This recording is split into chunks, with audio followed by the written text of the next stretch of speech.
तीसरा वनडे आज हारने के बाद इंडिया की जो ओडीआई सीरीज की नैया थी आज फाइनली डूब गई। 2-0 से हम ये सीरीज हार गए और ये सीरीज हम जैसे एक्सपेक्ट कर रहे थे खत्म होगा उस तरह से नहीं हुआ। हम ये सीरीज हार गए।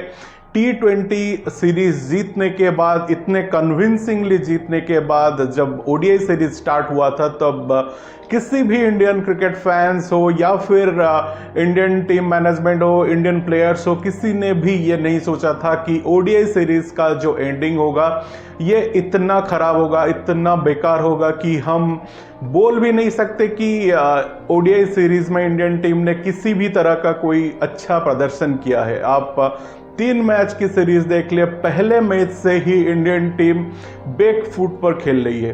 पहला मैच आप देखेंगे कि 3 मैच का जो प्रोसेस रहा वो सेम ही रहा। किसी भी मैच में इंडियन टीम का जो बैटिंग खासकर नहीं चला। मिडिल ऑर्डर जो भी बैट्समैन आए, जिस पोजीशन पे भी आए, वो फेल होते रहे।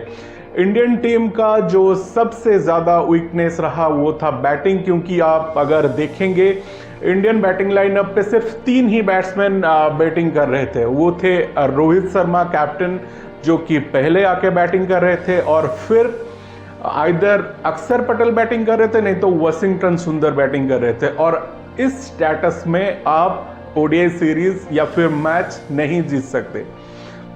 अगर आपका एक ही बैट्समैन बैटिंग कर रहा हो और 2 ऑलराउंडर में से अल्टरनेटिव मैचेस में वो स्कोर कर रहे हो 1 या 2, तब आप एक मैच, पूरा मैच जो है वो जीत नहीं सकते। 3 मैच की सीरीज को अगर हम देखेंगे तो श्रीलंका की जो परफॉर्मेंस थी वो बढ़ती गई और इंडियन टीम की जो परफॉर्मेंस थी वो घटती गई। पहला मैच ऐसा था कि हम इजीली जीत सकते थे, लेकिन हमने एंडिंग किया उसको ड्रॉ पे। सेकेंड मैच में हम 32 रन से हार गए। उस मैच में भी हम जीत सकते थे, लेकिन 700 के करीब 0 विकेट पे हम पहुंचे और 200 पे आउट हो गए, 210 पे हम आउट हो गए। और थर्ड मैच अगर देखेंगे तो श्रीलंका ने बहुत ही अच्छी बैटिंग की। उनके ओपनर्स कह ले या फिर मिडिल ऑर्डर के जो रन्स बने, जो पार्टनरशिप्स बने, उसके चलते श्रीलंका आज इस सीरीज का हाईएस्ट स्कोर बना पाई। 248 रन का जो स्कोर वो बना पाई। और कह सकते हैं कि कोलंबो का जो पिच था वो टफ था, लेकिन भाई स्पिन एक्सपर्ट होने का क्या फ़ायदा अगर अपनी पूरी टीम 26 ओवर में ही आउट हो जाए। क्या फ़ायदा उस क्या कि हम स्पिन खेलने में माहिर हैं, एक्सपर्ट हैं। क्या फ़ायदा उससे कहने कि हमारे जो बैट्समैन है वो वर्ल्ड के नंबर 1 है। नो डाउट नंबर 1 है, लेकिन उस तरह का इंटेंट तो दिखाना चाहिए था। कुछ तो इंटेंट दिखाते। सिर्फ एक ही तरह का खेल 3 मैच में चला। रोहित शर्मा बैटिंग कर रहे हैं, उसके बाद मिडिल ऑर्डर, पहले 2 मैच में तो इस तरह का चेंजेस मिडिल ऑर्डर के बैट्समैन के बीच में हुआ कि कभी वाशिंगटन सुंदर 4 पे बैटिंग कर रहे हैं, कभी वाशिंगटन सुंदर 8 पे बैटिंग कर रहे हैं, फिर शिवम दुबे कभी 4 पे कर रहे हैं, कभी 8 पे कर रहे हैं। जो 4 और 5 नंबर की बैट्समैन वो कभी 7 पे बैटिंग कर रहे हैं, कभी 6 पे बैटिंग कर रहे हैं। इस तरह का रहा। लेकिन आज का जो मैच चेंजेस हुआ कि ऋषभ पंत आए, केएल राहुल को बिठा दिया, भाई क्या फ़ायदा मिला। एक श्योर शॉट रनआउट आज ऋषभ पंत ने मिस किया। ऐसा रनआउट शायद कोई नया जो विकेट कीपर आएगा वो भी मिस नहीं करेगा, लेकिन आज ऋषभ पंत ने वो मिस किया। फिर बैटिंग में फेल्योर रहे। अगर बैटिंग में आपके 4 से मतलब 3 नंबर से 8 नंबर तक जो भी बैट्समैन हैं उसमें 5 बैट्समैन में से अगर 4 बैट्समैन फेल्यूर होते हैं, आप किस तरह से एक्सपेक्ट करेंगे कि जो मैच है या फिर सीरीज़ है ये जीत सकते हैं।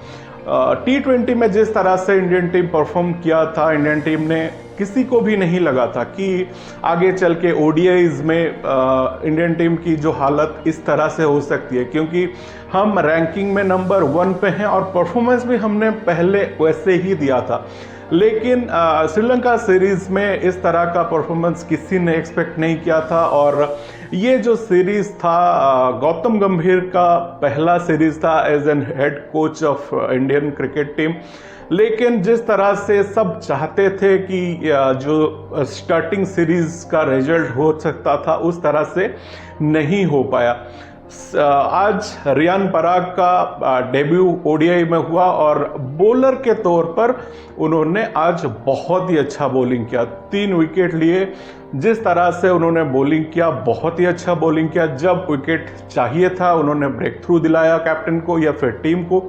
लेकिन रियान पराग सिर्फ स्पिन बॉलिंग के लिए नहीं है, वो मिडिल ऑर्डर के बैट्समैन भी हैं जिनको आज बैटिंग में भी खुद को अप्लाई करना चाहिए था, लेकिन वो भी आज नहीं हुआ। श्रीलंका की अगर बात करें, वेले लगे बहुत ही अच्छा परफॉर्म पूरे 3 मैच में किए।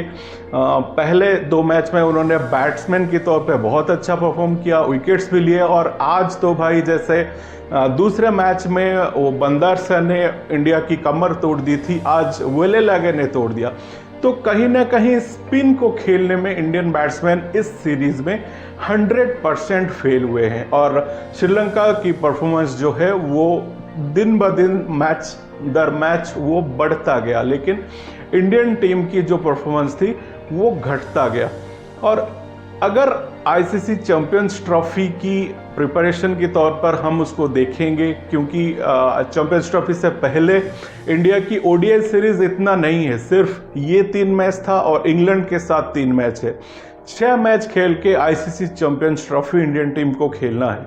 और आईसीसी चैंपियंस ट्रॉफी इस बार 50 ओवर फॉर्मेट में खेला जाएगा, क्योंकि वो हर बार 50 ओवर में ही खेला जाता है। और इस तरह का प्रिपरेशन लेके इंडियन टीम कैसे उसमें परफॉर्म करेंगी, ये बहुत बड़ा सवाल अभी खड़ा हो गया है।